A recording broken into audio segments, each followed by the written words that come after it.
Hello tout le monde, c'est Déborah de Daily Debbie et j'espère que vous allez bien.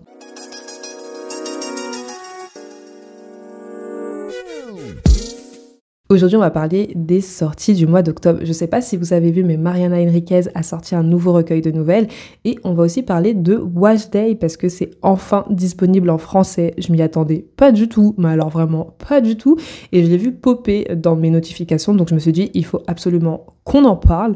Après ça, on enchaînera avec un petit update de lecture, mes updates personnels à moi, parce que j'ai lu pas mal de romans de la rentrée littéraire, mais aussi vos updates, les updates des spoilers. J'en ai reçu 4 lectures qui vous ont marqué ce mois-ci, donc on va en discuter un petit peu plus et on terminera en beauté avec une question pour une aigrie, c'est-à-dire moi. Et ce mois-ci, on va parler de La femme de ménage, mais aussi des Hauts de Hurlevent, parce que ces deux romans-là vont bientôt être adaptés. Et je sais pas trop ce qui nous attend. Comme à chaque fois, ce rendez-vous est disponible sur YouTube, mais aussi en podcast sur votre plateforme préférée. Donc, selon là où vous m'écoutez, n'hésitez pas à mettre un petit like ou 5 étoiles et à vous abonner. Ça fait toujours plaisir.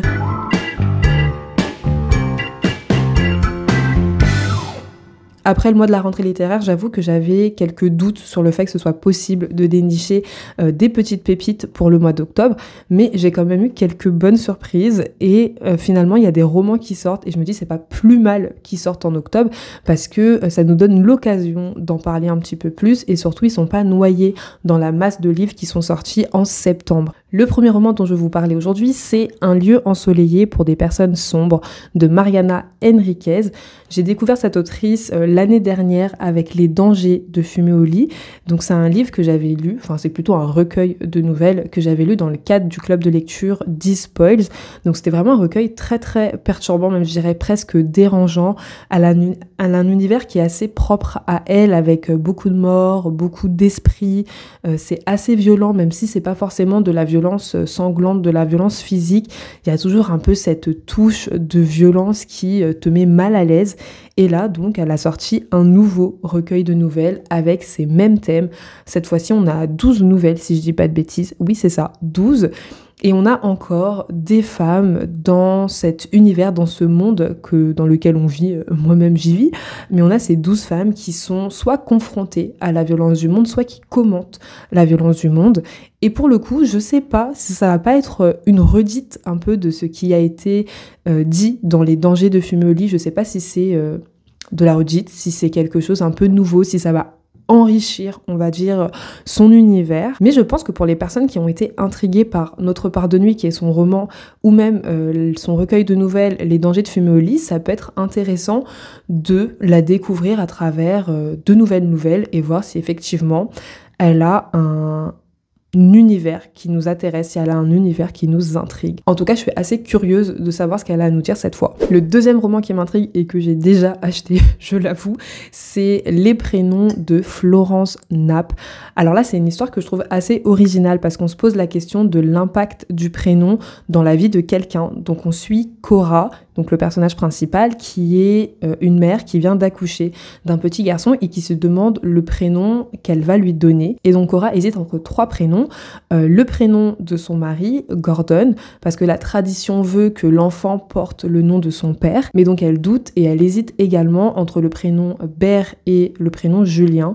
Et tout l'objectif de ce livre, c'est de se demander quelle serait la vie de ce garçon et la vie de sa famille s'il portait le prénom Gordon, s'il portait le prénom Bert et s'il portait le prénom Julien. Le troisième livre de ma liste, c'est Bunny de Moni Awad. Je pense que ce livre, c'est peut-être le plus connu de la liste, peut-être même l'un des livres les plus attendus de cette fin d'année.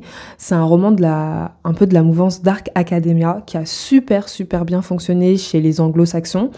Et personnellement, j'en ai entendu que du bien. Donc on va suivre Samantha qui est une étudiante boursière et qui rejoint une université assez prestigieuse. Dans cette université, il y a énormément de personnes aisées, donc elle qui est boursière, elle a du mal à trouver sa place. Et il y a un groupe de filles qu'on appelle les Bunnies, qui sont toujours ensemble, un peu du style Mean Girl, qui vont s'intéresser à Samantha et qui vont lui proposer de participer à une soirée où elle pourrait un peu prendre de l'assurance pour rédiger, écrire son roman, ou en tout cas améliorer son écrit, parce que elle, c'est une fille un peu littéraire, voilà. Et à partir de là, tout va devenir très très bizarre entre Samantha et ce groupe de filles, parce que il y aura des histoires de sacrifice, des histoires un peu de dynamique assez malsaine dans le groupe, au point où la limite entre ce qui est vrai et ce qui est de l'ordre de l'irréel va devenir très très floue. Et donc, on va plonger un peu dans la folie de Samantha et de ce groupe qu'on appelle donc les Bunnies. Bref, c'est une histoire super étrange, moi qui m'intrigue énormément et je pense vraiment le lire là pour le mois d'octobre, pour le mois de novembre, parce que je trouve qu'il rentre très bien avec les thèmes de cette saison. Et le dernier livre qui m'intéresse, donc c'est Wash Day, Beauté crépue de Jamila Roser et de Robin Smith. Donc comme je disais, c'est un roman que je m'attendais pas du tout à voir. C'est un roman graphique qui se découpe en 5 nouvelles et on va suivre le quotidien d'une bande de copines afro-américaines qui habitent dans le Bronx. Et chaque nouvelle va finalement se concentrer sur la routine de soins capillaires que chacune des filles aura. Et donc l'idée de la routine capillaire derrière, c'est que, en tout cas pour les personnes qui sont noires et qui ont les cheveux crépus, c'est que ça peut prendre énormément de temps. Et du coup, durant ce laps de temps, on va pouvoir découvrir la personnalité de la fille, ses problématiques de vie, sa relation aussi avec ses copines. C'est vraiment un livre que je considère comme cocooning, ou en tout cas dans lequel il n'y a pas vraiment d'intrigue. C'est juste tu suis la vie de quelqu'un et de sa bande de potes. Personnellement, j'ai découvert ce livre via une vidéo de Laurie, donc de Laurie Arts and Books. Elle avait fait toute une vidéo sur ce livre que j'avais beaucoup apprécié. J'ai pas la BD à côté de moi, elle est dans une autre pièce, bref, mais je vous invite fortement à aller voir sa vidéo parce que elle montre finalement des images du livre, elle en parle très bien, franchement, enfin, moi en tout cas, de son avis, en fait, de son ressenti, j'attendais beaucoup de ce livre et je ne l'avais pas acheté en VO parce que j'ai envie de dire, il y a tellement de choses à lire, je m'étais pas plongée dans allons acheter une BD en anglais ou quoi que ce soit, mais là je le vois popper finalement dans mon actu et je me dis ah bah voilà, je vais le lire. Donc j'ai une très très bonne librairie qui l'avait en stock, donc j'ai juste eu à aller dans ma librairie et ils l'avaient, merci à eux.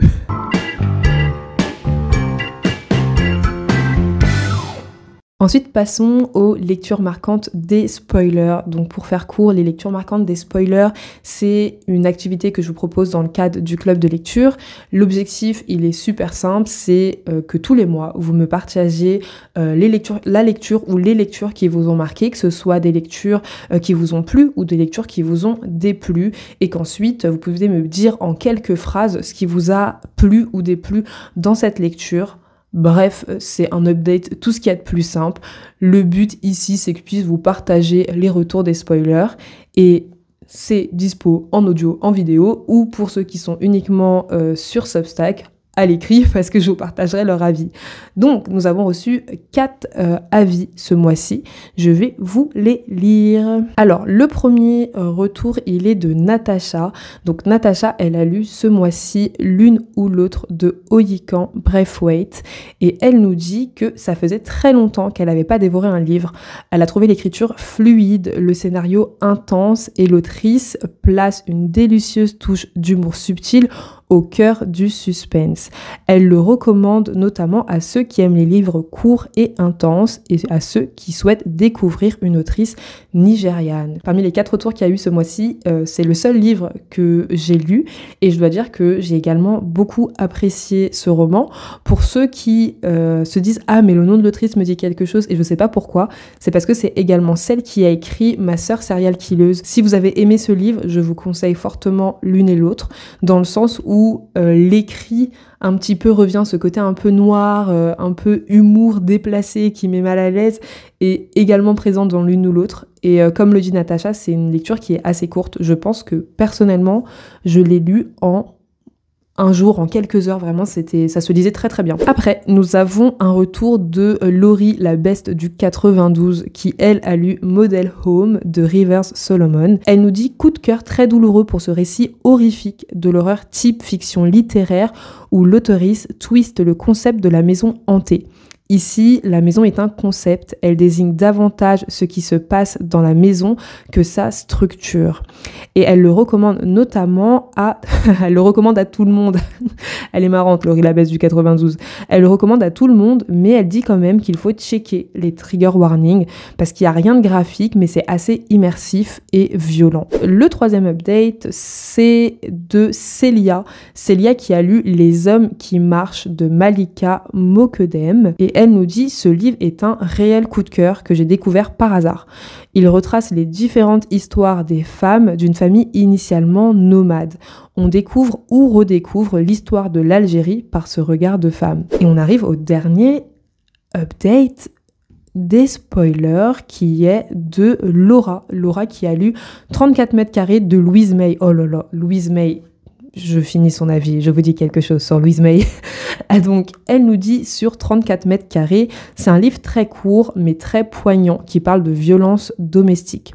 Pour faire court, on y suit une jeune maman qui se retrouve enfermée dans son appartement avec son bébé de 10 mois face à son ancien conjoint violent. La plume de l'autrice nous donne la sensation qu'on est à sa place. Elle le recommande à tout le monde parce qu'il met en lumière les mécanismes qu'une femme déclenche pour guérir d'une telle violence et surtout de ce qu'on est prête à faire pour protéger son enfant. Ok, j'ajoute 34 mètres carrés à ma palle, je vais pas mentir. Peut-être que Louise May a un thème récurrent parce que quand j'ai vu son nom, moi j'ai tout de suite pensé au livre qui m'a permis de la découvrir, qui est La deuxième femme. Et La deuxième femme, c'est également un roman qui parle de violence conjugale. J'en avais fait tout un update avec une autre lectrice. Je vous mettrai le lien. C'était vraiment très très intéressant. Et en fait, c'est un livre qui a presque pas de ponctuation. Et idem, grâce à ce roman qu'on a l'impression, la femme, elle déverse en fait tout ce qu'elle peut déverser tant qu'elle a encore l'opportunité de parler. T'es vraiment dans l'histoire et c'est prenant. Tu t'arrives pas à le finir en fait. T'as l'impression que t'es obligé de garder le livre ouvert pour écouter tout ce que la femme a à dire.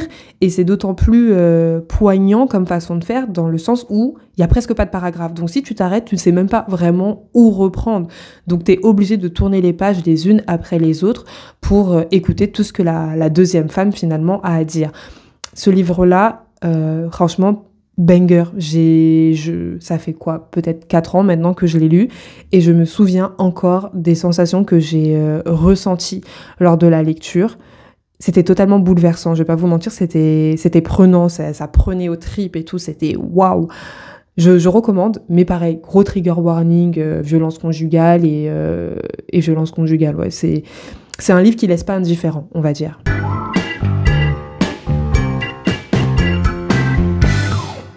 Et maintenant, passons à mes lectures du mois.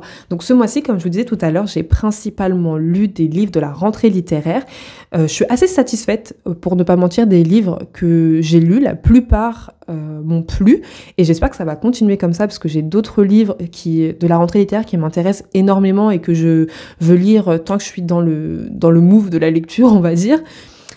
Mais maintenant que j'ai dit ça, je vais commencer à parler d'un livre que je n'ai pas du tout apprécié. Et c'est également un livre de la rentrée littéraire. Ce livre, c'est Nous serons tempête de Jasmine Ward. Donc là, l'histoire se déroule à l'époque de l'esclavage et on va suivre Anis. Sa mère a été vendue à une autre plantation et elle aussi, quelques années après, elle se retrouve à être vendue. Et donc, on va suivre son périple d'une plantation à une autre et puis la vie qu'elle va mener dans cette nouvelle plantation. Alors, déjà, de manière totalement objective, on va dire, je vais commencer par un mea culpa, parce que c'est un roman qui se base sur l'esclavage. Certes, en tout cas, personnellement, c'est un thème que j'ai vu et revu, mais ça se concentre sur un fait que je n'avais jamais vraiment approfondi. Le fait d'être vendu et le voyage en fait qui se passe entre le point A et le point B. Et finalement les conditions de vie des esclaves durant ce périple. C'est quelque chose que je n'avais jamais lu, même jamais entendu parler. J'avais pas du tout pensé au fait que, bah oui, tu dois marcher d'une plantation A à une plantation B et que malheureusement, on a aussi à une époque où il n'y a pas forcément des moyens de transport qui permettent de faciliter ce périple en fait. Donc tu les vois vraiment beaucoup souffrir et voyager dans des conditions toujours aussi inhumaines que la condition dans laquelle ils sont à ce moment-là. Et on ressent très bien la peur, la colère et l'environnement très angoissant dans lequel le personnage est et dans lequel et l'environnement finalement dans lequel il évolue. Et ça, c'est vraiment quelque chose de très puissant dans ce roman et quelque chose qu'on ne peut pas lui retirer. Je me pense notamment à une scène où les personnages sont obligés de traverser un lac ou un étang. On va peut-être plus parler d'un lac. Et en fait, ils doivent le faire à pied parce que on ne leur donne pas de canoë pour traverser le lac, pas du tout. Ils doivent le faire à pied. Et en fait, l'eau arrive jusqu'à leur taille, même au-dessus de leur taille, et ils ne savent pas où ils mettent les pieds, ils ne savent pas où ils vont, donc à tout moment, ils peuvent tomber dans un trou. À tout moment, ils peuvent juste en fait se noyer, et vu qu'ils sont enchaînés les uns aux autres, ils peuvent tomber dans un trou et enchaîner et emporter les autres en fait dans leur chute. Et donc dans ce type de scène, on ressent très très bien, en tout cas moi j'ai beaucoup ressenti le stress, j'étais stressée pour eux, et même si le livre est un gros pavé et que j'étais à la page peut-être 250 et donc je savais qu'il y avait une suite pour ce personnage, en tout cas pour le personnage d'Anis, j'étais extrêmement stressée. Donc ça, c'est quelque chose qu'on peut pas retirer au roman. Vraiment, elle sait l'autrice nous plonger totalement dans le quotidien des esclaves. Par contre, là où j'étais beaucoup moins embarquée, c'est qu'il y a un esprit qui suit Anis, un esprit qui représente tantôt sa grand-mère, tantôt un élément, l'air tout simplement. Il représente l'air, c'est le dieu de l'air, disons. Et j'étais beaucoup moins sensible à cet échange et au fait que l'esprit surtout demandait une totale allégeance à Anis. J'ai trouvé ce personnage assez antipathique et je sais pas si c'est lié au fait que je l'ai écouté. C'est pas un livre que j'ai lu en papier, c'est un livre que j'ai écouté donc en audiobook, et le personnage de l'esprit avait une voix qui faisait référence un peu à une sorcière. Enfin, en tout cas, moi, quand j'entendais sa voix un peu, je sais pas, un peu très grave, avec un petit truc comme ça et tout. Ah, ça me faisait vraiment penser à une sorcière. Donc, tout de suite, moi, elle m'a paru antipathique. Le truc un peu génial et tout, j'ai pas du tout apprécié.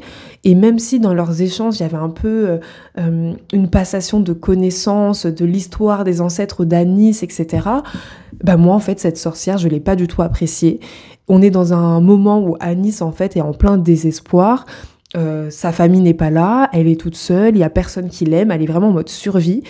Et t'as cet esprit qui, bah tu te dis, c'est un esprit, c'est quelqu'un qui maîtrise l'air et qui pourrait l'aider, et qui finalement ne le fait pas tellement. Et je comprenais pas pourquoi elle était là, je comprenais pas pourquoi elle lui parlait, je comprenais pas. Elle semblait juste inutile et un petit peu narguer l'enfant de la personne qui souffrait déjà beaucoup trop à mon goût.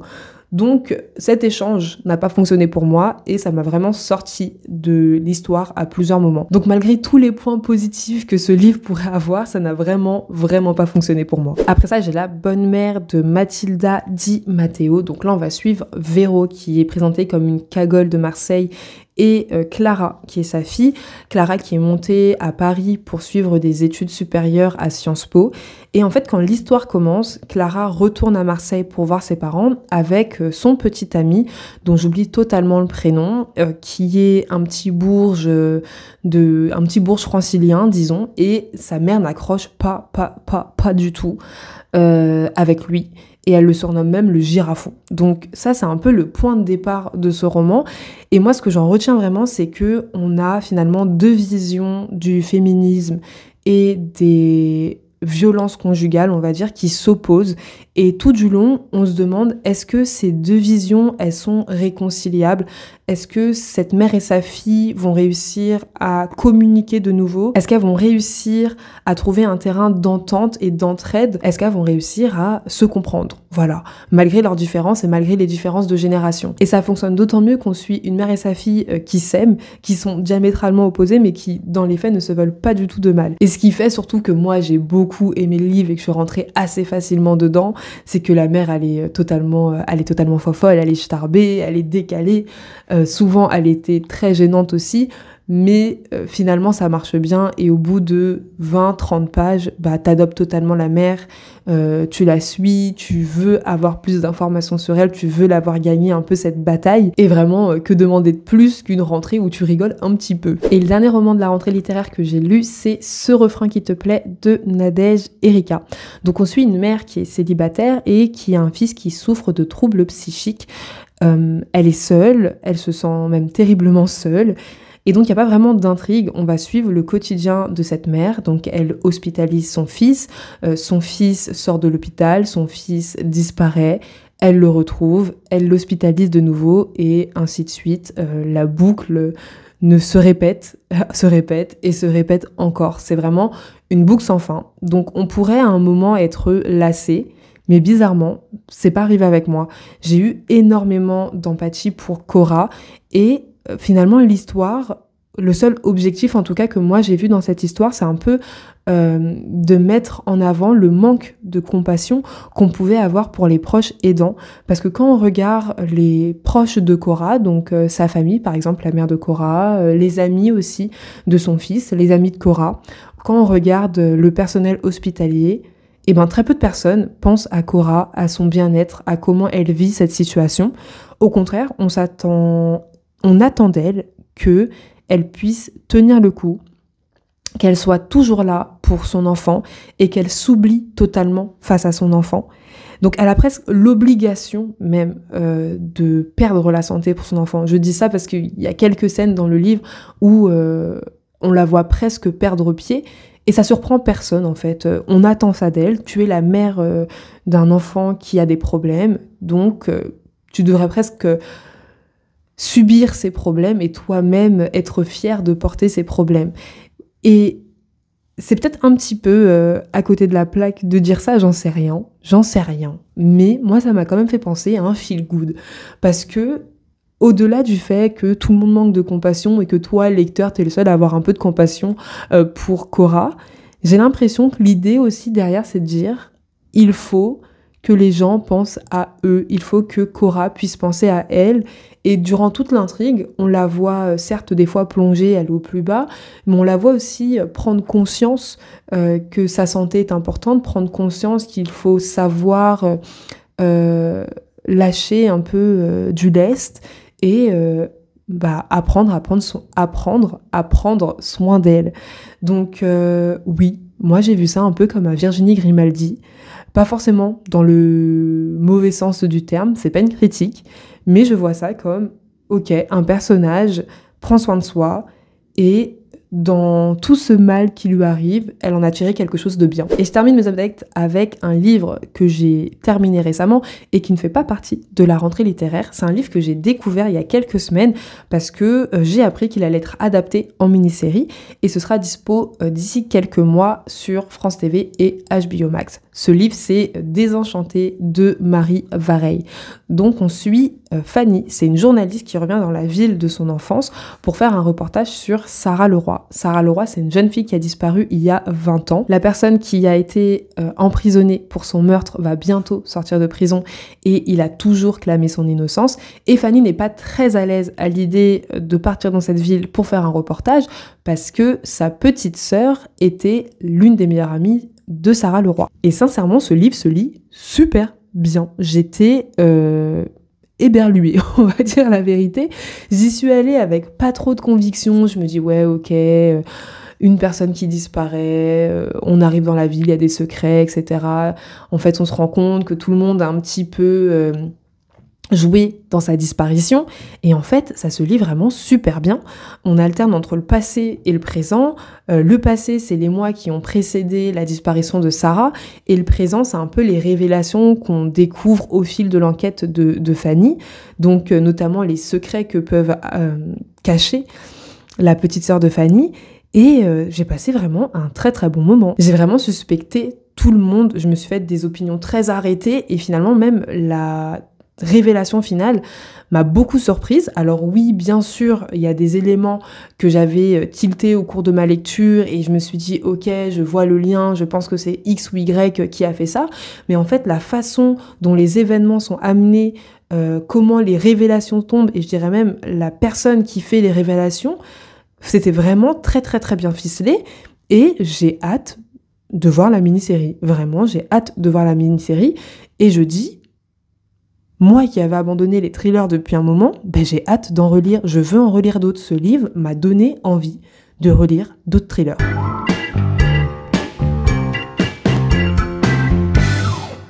On arrive à la dernière partie de ce rendez-vous, question pour une aigrie. C'est une partie d'échange où je vous propose de me poser une question et je vous donne mon avis en retour. Pour proposer un sujet qui touche au monde littéraire, vous pouvez m'envoyer un email à contact.dailydebbie@gmail.com ou sinon, on se retrouve le vendredi dans les stories de mon compte Instagram daily_debbie. Bref, la question de ce rendez-vous est: t'as lu La femme de ménage? Alors avant cette question, non, je n'avais pas lu La femme de ménage. J'avais même une très très mauvaise opinion de ce livre. J'avais entendu plein de retours dessus et sincèrement, ça me semblait assez banal comme livre. Je comprenais pas du tout l'engouement qu'il y avait autour de ce livre. Mais j'ai profité de cette question parce que mon cœur reste ouvert et j'ai lu La femme de ménage. J'ai lu La femme de ménage, j'ai lu cette dame, Millie, qui arrive en tant que femme de ménage chez un couple très fortuné avec cette chambre qui se trouve au dernier étage et dans laquelle elle va habiter, qui a un verrou de l'extérieur, mais non pas de l'intérieur, et petit à petit, elle va se rendre compte que cette famille est un peu zinzin. Donc oui, maintenant je peux dire que j'ai lu La femme de ménage. Alors, déjà, j'ai lu La femme de ménage, mais on va être honnête, j'ai pas mis une très bonne note à cette expérience de lecture. Je lui ai mis 2,5 ou même peut-être que 2 étoiles, parce que sur Goodreads, on ne peut pas faire des demi. Donc j'ai mis 2 sur 5 à ce roman. Et c'est pas forcément parce que j'ai trouvé l'histoire nulle. Au contraire, même, je dirais que ça se lisait assez bien. J'étais assez surprise même de voir que je continuais de lire les chapitres les uns après les autres, alors que j'étais pas si à fond dans l'histoire. Mais c'est vrai que les chapitres sont courts, à la fin, il y a toujours un cliffhanger, donc c'est sûr que, t'as envie de lire la suite, on te laisse sur un questionnement. Bien sûr que t'as envie de savoir ce qui va se passer ensuite. Donc, il faut être honnête. La femme de ménage, ça se lit assez bien. Par contre, et c'est là en fait où moi je mets une note assez basse à cette lecture, c'est que j'ai eu zéro surprise, j'ai tout vu venir et j'ai trouvé même que par moments l'intrigue était assez feignante parce que ça reprend tous les bons tropes des thrillers domestiques. Donc ils ont fait vraiment un petit milkshake, ils ont secoué ça et boum, ça a donné La femme de ménage et il n'y a rien de nouveau, quoi. C'est vraiment, t'as pris une bonne formule et tu l'as appliquée. Et je pense que c'est un peu ça, la force de La femme de ménage, c'est que ça a rendu finalement la lecture accessible à un certain nombre de personnes. C'est vraiment comme un bon McDo, quand t'as faim et que tu sais pas où aller, tu vas au McDo souvent. Et là, c'est un peu ça avec La femme de ménage. Tu n'as pas besoin de réfléchir durant ta lecture, c'est très divertissant et tu fais pas d'efforts. Et à côté de ça, ça permet aussi de relancer la mode des thrillers domestiques. Donc je pense à La fille du train, je pense au couple d'à côté de Shari LaPena. Et oui, en fait, c'est des bons thrillers domestiques, c'est des thrillers que personnellement j'adore. Donc merci de relancer cette mode. Mais comme je dis, j'ai tout vu venir, j'ai eu zéro surprise. Donc c'est pas un livre vers lequel je me pencherai de nouveau. Par contre, je vais dire un truc qui est un petit peu contradictoire avec tout ce que je viens de dire, c'est que là, on a le livre qui est sorti, je ne compte pas le lire, ça m'a pas plus emballé que ça, etc. Mais il y a le film qui arrive, et là, j'ai envie de le voir, le film, par contre, je vais pas mentir, j'ai ultra hâte d'aller voir le film, parce que pour moi, c'est un film qui est du potentiel de bon film du dimanche, film de TF1 à 13h, enfin plutôt à 14h, et c'est les films que j'aime bien regarder, je l'avoue. C'est des films, j'attends pas grand-chose en termes d'intrigue, mais il y a un petit quelque chose, il y a un petit je ne sais quoi qui fait que durant ce film, tu passes un bon moment. T'es pris dans le truc, tu sais pas pourquoi, tu vois tout venir, tout est beaucoup trop gros, mais tu passes un bon moment. Et donc juste pour ça, j'ai envie d'aller voir le film. Et j'en profite au passage pour faire une petite digression, parce que oui, j'ai envie d'aller voir La femme de ménage au cinéma. Par contre, est-ce que vous avez vu passer une autre bande-annonce d'un livre, qui a été adapté et qui sort au cinéma en février? Est-ce que vous voyez de quoi je parle?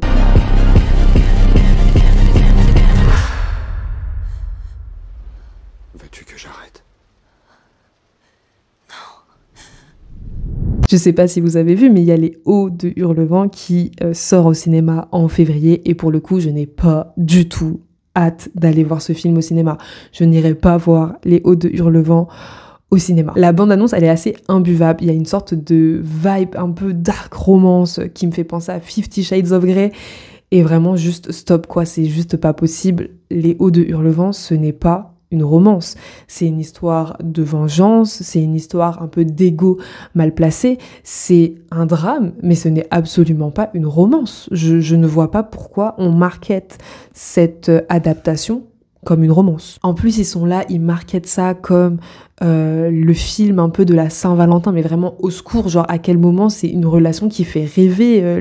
Je sais plus comment s'appellent les personnages, parce que j'ai un problème, je ne retiens jamais les noms des personnages, mais Heathcliff est quelqu'un, mais je sais, ils sont pas amoureux, enfin, ils sont peut-être amoureux, mais c'est pas une relation que tu veux marketer comme étant le symbole de l'amour le 14 février, enfin, ça n'a aucun sens, ça n'a aucun sens. Là, on est vraiment sur les personnages sont beaux gosses, les personnages se lancent des petits regards langoureux, et donc, bim, on doit tout pardonner, vive les relations ultra malsaines, voilà, à partir du moment que le gars, il est beau, tout est possible. Et vraiment, ça m'insupporte. Pour moi, c'est super triste parce que Les Hauts de Hurlevent, c'est un peu comme La femme de ménage, dans le sens où cette adaptation pouvait amener des gens à la lecture, notamment des jeunes filles, parce que là pour le coup c'est clairement les personnes qu'on market, on market les jeunes filles, voilà, les romances, les premiers amours, etc. Et donc on aurait pu profiter finalement des Hauts de Hurlevent pour, un, les amener vers la lecture, et deux, aussi faire passer un message sur les relations toxiques, ça peut mener à de graves événements en fait. Et non, à la place de ça, on va glamouriser les relations malsaines, on va faire un bon vieux livre, enfin pour le coup film de dark romance, et ouais, juste parce que le gars il est beau, tout est possible. Donc pour le coup, grosse déception, mais ça semble être la vie qu'on mérite de vivre. On arrive à la fin de ce rendez-vous, j'espère que ça vous a plu. Dites-moi en commentaire si vous avez lu La femme de ménage et ce que vous en avez pensé. Vous pouvez aussi venir rager avec moi en commentaire sur l'adaptation qui arrive des Hauts de Hurlevent. On n'est pas obligé d'être d'accord. Life is good, mais par contre, je serais quand même contente d'avoir vos avis. Bref, sur ce, on se dit à la prochaine. Je vous envoie des cœurs sucrés. Tchuss!